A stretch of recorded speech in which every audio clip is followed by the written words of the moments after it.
You may recall seeing the very interesting looking Prey of the Gods on Kickstarter. Now at the time, you may remember how it was asking for about $300,000 and very much touted itself in both presentation and the pitch as a Shadow of the Colossus inspired game. Now this is quite the lofty inspiration, as for many people Shadow of the Colossus is one of the greatest PS2 games of all time, especially for myself, and just a really good game in general. However, it does seem that No Matter Studios, the guys behind the game, understand perfectly the pressure and expectation of a game, of creating a game in the style of one so fondly remembered, especially considering that many people probably grew up in their teens in the sort of PS2 area with that game. Now, they spoke with quite frank comments in a Reddit AMA, and they spoke directly about Pray for the Gods' Shadow of the Colossus likeness. And I have some comments here from the studio's Brian Parnell, and he said, quote, "We started Pray for the Gods initially with the idea to have a battle with one boss, one character.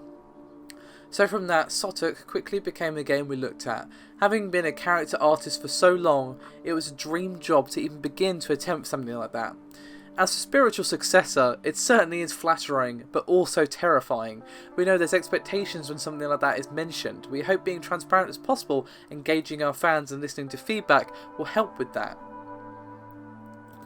Now naturally, the people in the AMA, which will be linked in the description below this video if you want to give it a read, as of course they discussed many things I haven't mentioned here, people asked about specific features and mechanics.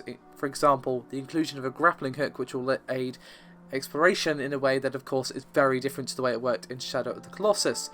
And according to No Matter Studios, that climbing tech was quote unquote by far the toughest thing to implement by way of its multiple moving parts. And he said, quote, "The climbing tech is by far the toughest. It touches everything: AI, physics, tools, art, animation, game design, you name it. There are so many moving parts with the boss and a player, all interacting and animated." Chien, who is one of the guys over at No Matter Studios, has put a ton of time into this system, and we are excited that we're accomplished so far. However, we still feel there is a good amount of work to be done. One part of the system that could use more attention is the animations of the climbing, which is a good reason we are really looking into more animation support.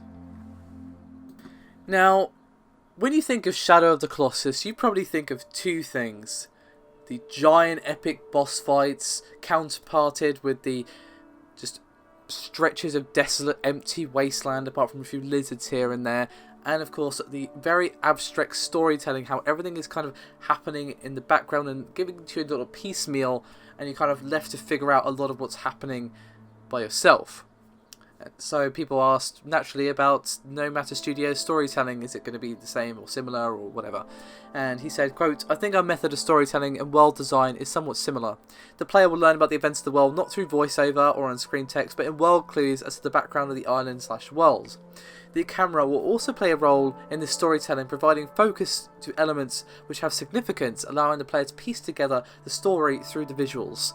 Our world design borrows some elements from Shadow in its minimalism, but not by being empty by any means. Being a team of three, it also makes sense for us to develop the world in this way, making the world with very deliberate visuals and not adding clutter to that."